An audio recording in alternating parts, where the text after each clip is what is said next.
바이오 분야 핫 이슈와 트렌드를 알아보는 카페비 코너입니다. 사이언스 투데이 바이오 길라잡이 이성규 기자 나왔습니다. 안녕하세요. 안녕하세요. 네. 지난 주말 발생한 이대 목동병원 신생아 사망 사건의 원인이 오리무중이잖아요. 네.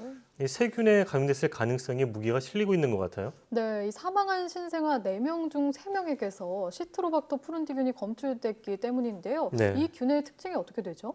일단 이 균은 그 성인의 그 장에 서식하는 장내 미생물의 하나다 이렇게 이해하시면 될 것 같고요. 네. 정상적인 사람한테는 뭐 별다른 문제를 일으키지가 않는데 이 면역력이 약한 신생아나 사람에게는 치명적일 수가 있고요. 네. 또 한 가지 중요한 거는 이게 항생제 내성균이라는 점입니다. 아, 네.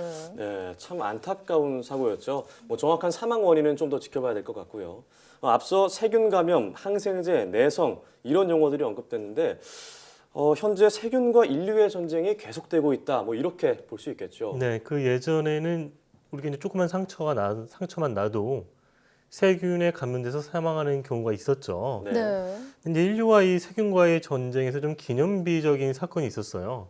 네. 바로 이 알렉산더 플레밍의 이 페니실린 발견인데요. 네, 그렇죠. 페니실린 다들 들어보셨죠? 네, 그렇죠. 그럼요. 인류 최초의 이제 항생제다 이렇게 불리는 건데요. 이 페니실린은 페니실리움이라는 곰팡이가 만들어내는 물질이에요. 이 플레밍이 포도상구균이라는 이 세균을 기르던 접시에서 이 페니실리움이라는 곰팡이 주변에는 그 세균이 네. 없어진 것을 관찰하게 됐죠. 네. 근데 플레밍이 생각을 하기를 뭔가 이 곰팡이가 특별한 물질을 만들어내는 것이 아니냐. 네. 근데 그렇게 생각을 했고 바로 그 물질이 페니실린인 거죠. 네, 인류 최초 맞아요. 항생제라고 불리는. 네, 우연히 의도치 않게 그렇죠. 곰팡이로부터 네. 발견하게 됐죠. 이 미생물이 만들어내는 어떤 특별한 물질을 말을 하는 건데 전문가 설명 들어보고 이어가겠습니다. 미생물이 만드는 많은 메타볼라이트들 중에서 자신이 꼭 생장에 필수적으로 생각되진 않는 물질들이 좀 많이 있어요. 근데 그 물질들이 미생물로 하여금 자신의 생장에 굉장히 유익한 경우가 많습니다. 제일 많이 생각되는 경우가 주로 그 경쟁 관계에 있는 다른 미생물들의 생장을 억제해서 자신은 그 자연 환경에서 잘 살아가게끔 하는. 그럼 다시 한번 설명을 하자면은 이 항생 물질은 미생물이 스스로를 지키기 위해서 만들어내는 물질인데 이제 인간은 그거를 우리한테 불필요한 세균을 죽이는데 이용하는 거죠. 네, 이 페니실린은 그 곰팡이에서 유래한 항생 네. 물질인데요. 그런데 사실 곰팡이뿐만 아니라 세균도 이 항생제의 소스가 되지 않나요? 이제 세균하면 우리가 뭐 간염을 일으키는 뭐 굉장히 나쁜 거로만 생각을 하는데 네. 사실은 이제 아까도 말씀했지만 이 세균이 다른 세균을 죽이기 위해서 만들어내는 물질이 항생 물질이잖아요. 네. 네. 이제 방생균이라는 그런 세균이 있어요. 네, 방선균이요. 예, 흙 속에 사는 세균인데 그 생긴 모양이 뭐 실과 비슷하다 해서 이름이 방선균인데 인류가 만들어서 사용하고 있는 의약품의 한 60% 정도가 이 방선균에서 유래한 물질이다. 이렇게 이해할 수가 있습니다. 네, 어떻게 보면 인류가 토양 속 미생물에 큰 빚을 지고 있다 이렇게 볼 수 있겠는데요. 또 어떤 것들이 있는지 설명 부탁드리겠습니다. 이제 라파마이신이라는 물질이 있어요. 네. 이게 이제 그 모아이 석상이라고 있잖아요. 네, 네. 그 이스트 섬에 있는 석상인데 네. 이 이스트 섬이 원래 원주민어로는 이 라파누이예요. 아, 네. 저희 몰랐네요. 라파마이신은 그 라파누이의 라파를 따온 거고 네. 이 마이신은 그 스트랩토마이세스라고 그 방생균의 이름이에요. 아, 네. 그러니까 이 그 라파누이 섬에 있는 흙 속에서 캐냈다 뭐 이런 의미인 거죠. 라파마이신이라는 물질은. 네. 네. 이 물질은 이제 처음에는 이제 한 진균제로 개발이 목적이었으나 1999년 미국에서 이제 항암제로 승인이 돼서 사용이 되고 있는 물질이고요. 이 물질이 최근에는 이 생명을 연장시키는 효과가 있다. 생쥐 실험에서 이게 증명이 돼서 이 노화 억제 약물로도 주목받고 있는 물질이죠. 네. 이 토양 속 미생물이 그러면 의약품 발전에 기반이 된다고 해도 과언이 아닐 것 같은데요. 굉장히 중요한 소스가 되고 있는 거죠. 네. 그런데 지난 2015년 노벨 생리의학상도 이 토양 속 미생물과 관련이 있었잖아요.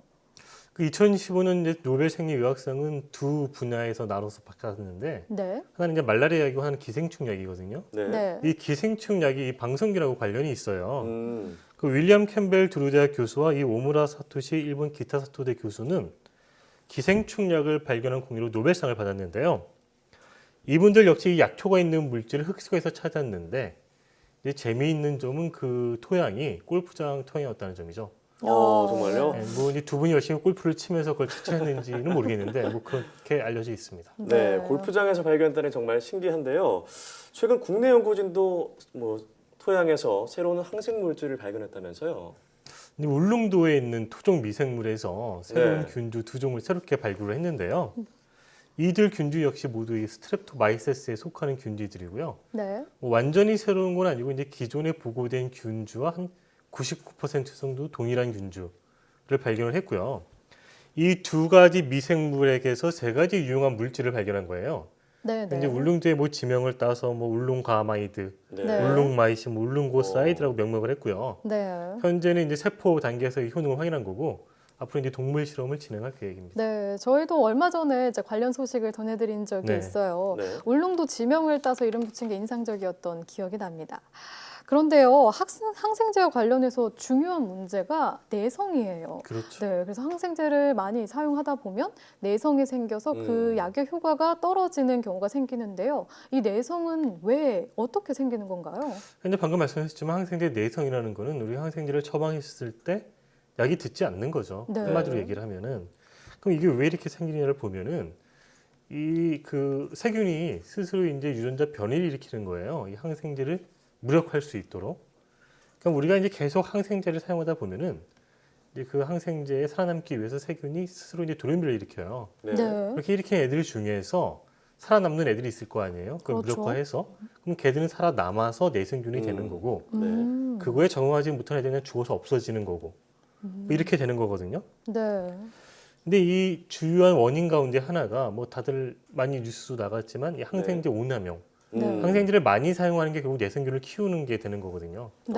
그러니까 내성균이 생겨서 그런 거네요. 네, 그러니까 항생제 내성균을 공격하기 위해서는 새로운 항생 물질을 개발해야 된다. 뭐 그렇죠. 이런 말씀이신 거죠. 그런데 새로운 항생 물질 개발이라는 게 쉽지 않아 보이는데 어떤가요? 그러니까 이제 페니실린이 처음 발견이 된 게 1928년이에요. 이제 그 당시에는 좀 의학 기술이 낙후가 돼 있어갖고 이게 실제로 사람한테 적용하기까지 한 12년 정도가 걸렸어요. 그러니까 1940년대부터 사용이 됐는데 네. 이제 그때 사용이 되면서 이게 뭐 처음 나온 거니까 무분별하게 많이 사용이 됐겠죠. 그래서 8년 만에 내성균이 처음 생겼어요. 아, 네. 페니실린이 임상에 적용되고 나서 한 8년 만에 내성균이 생겼는데 이제 그 이후에 더 좋은 항생제가 나오고 해서 뭐 잡고 이런 싸움이 계속 지속적으로 되온 거죠. 네, 네. 꼬리에 꼬리를 물면서. 근데 이제 이 내성균이라는 거는 지금도 인류의 가장 큰 고민거리 중에 하나인데 아까 이제 그 이대 목통 사건에서 슈퍼박테리아 얘기가 나왔지만은 지금도 그렇게 슈퍼박테리아를 죽일 수 있는 내성균 그런 항생제가 몇 가지가 없어요. 그래서 문제이긴 한데 한 가지 희망적인 거는 우리가 아직 발굴할 수 있는 미생물이 굉장히 많고 네. 그 얘기는 항생제도 그만큼 더 많이 개발할 수 있다는 의미죠. 네. 전문가 설명 한번 들어보겠습니다.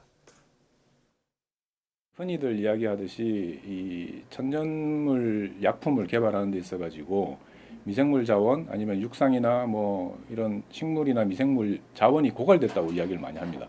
네, 아직도 99%는 미지의 상태로 아직 잠들어 있다는 거죠.